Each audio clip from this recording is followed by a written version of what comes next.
Yo, Belle Delphine has done irreparable damage to the average male gooner. Lust is a dangerous thing.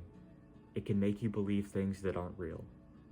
So there's this recurring fantasy that's been floating around on the internet, and no, I'm not talking about the one where you're magically transported into your favorite video game and never have to go to work or class again.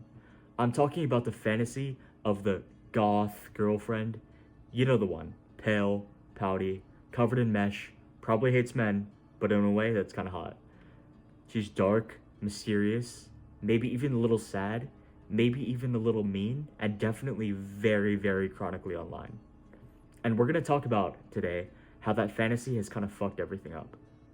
There's something deeply frustrating about how goth and alt aesthetics, born from resistance, from grief, from misfit energy, got thrown into the mix and spat out as fucking content. It's like we just started dressing like we read Edgar Allan Poe once and now we're just trending on TikTok. And at the center of all of this, over-sexualization.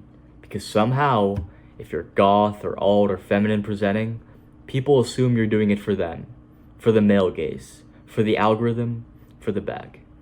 And let's be clear, goth didn't start out sexy. It started out really sad. By day, dressing up at night like vampires. And I have people asking all the time if I'm a vampire, if I'm a witch, and I just kind of smile and say, no. The original goths weren't selling anything.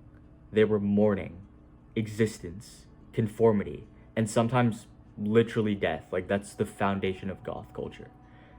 It was messy, emotional, and personal. But then we go fast forward to now and everything's just aesthetic, marketable, fetishizable. Goths kind of became a vibe, and then alts kind of become an accessory. And with that shift in the culture, goth women, or anyone who kind of falls under that alternative hot girl umbrella, have kind of been reduced to this hypersexual archetype that's way less emotional catharsis and like more marketable mystery. And right now, let's talk about hypersexuality for a second. Now, obviously, there's nothing wrong with being sexual. Like, exploring your sexuality, expressing it, monetizing it, all valid. Autonomy does matter. But when hypersexuality becomes the default way for a subculture to be perceived, where every alt woman you see on the internet is assumed to be selling herself, literally or metaphorically, that's a problem. So there's a really great video that kind of breaks this overarching concept down. It's called What I Learned About Men, Love, Loneliness, While Being Sex Trafficked. It's by an account called Seizure Girl. I'll have that link down below. And it kind of tells her story on learning to love again, the experience of being sex trafficked, and giving a unique perspective on why a lot of the men were there. I think she does an amazing job, and she's very objective and open-minded, and I think it's a great watch for anyone who's struggling with identity or someone who doesn't really feel seen. And I thought I'd kind of read out the pinned comment, as I feel that it exemplifies a lot of the emotion that's a byproduct of the over-sexualization of women as a whole.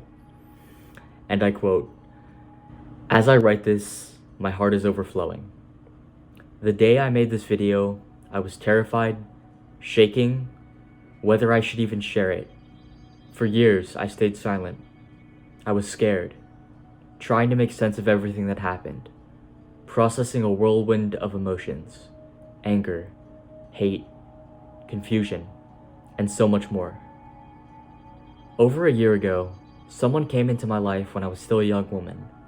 A person I shared incredible highs, devastating lows, pain, forgiveness, and so many raw experiences with, passed away.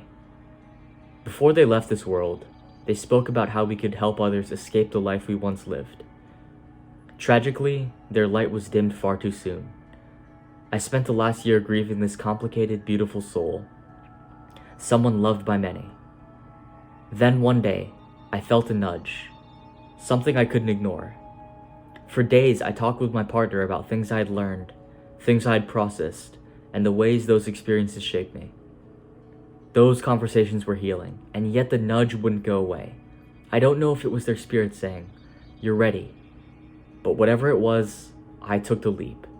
Never in my wildest dreams did I think would sharing a fraction of my life's darkest moments moments that I'm still working through, would create the ripple effect it has. As I sit here, with tears streaming down my face, I reflect on a day I will never forget. A day when I thought I couldn't go on anymore. I was sitting on a green bench by the beach, staring out at the water, carrying the crushing weight of everything I had endured. I was ready to end it.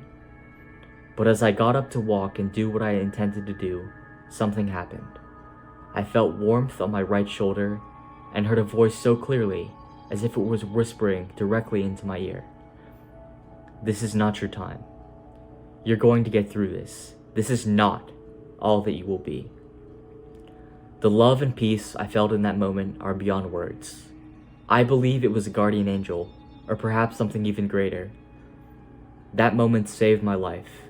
It's taken years to rebuild from a life of darkness, dysfunction, and imaginable pain. But today, I woke up and felt nothing but gratitude.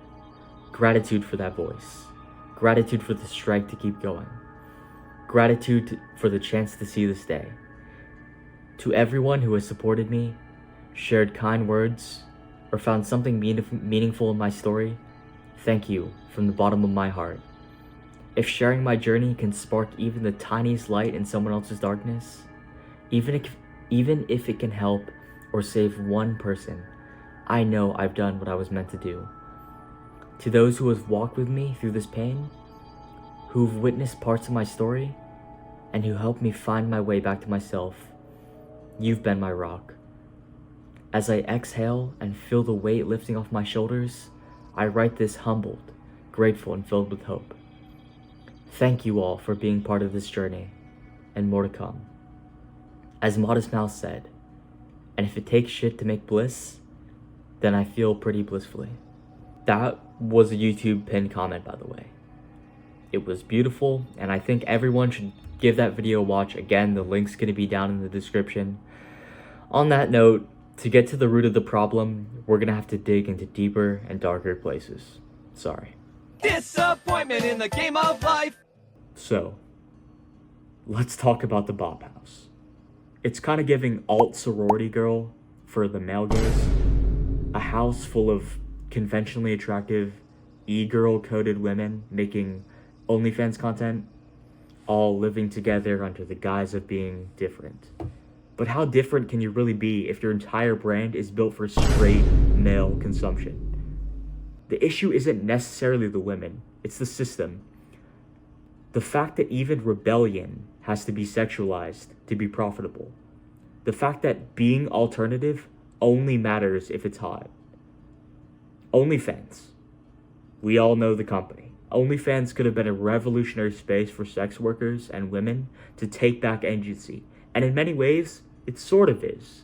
But when platforms like that become synonymous with being goth online, it becomes the assumed endpoint of the aesthetic. It kind of kills the point. You're not getting any power off that. You're no longer performing for yourself. You're performing to survive, to trend, to keep your rent paid. The truth is, this isn't about goth girls or hot girls or OnlyFans or even the fucking Bop House. It's about a culture that doesn't know how to let people exist outside of what they can sell. Goth used to be a way of saying, I don't belong. Now it's just a vibe that you can purchase and buy. And somewhere in that great shift, we really lost something real. So, if you're alt and you're tired of being assumed to be hypersexual, tired of being content, tired of all the fucking projections, you're not alone. And if you're not alt, but you find yourself constantly consuming that aesthetic, ask yourself, why? What are you looking for in that image? And what does it mean that so many people are selling it just to be seen? Hey guys, in terms of like a solution, I think the most goth thing you could possibly do is like log the fuck off the internet and like be less chronically online. Hey guys, thanks for watching, thanks for clicking on this video. Stay weird, stay real, and try not to let the algorithm blow your fucking brains out.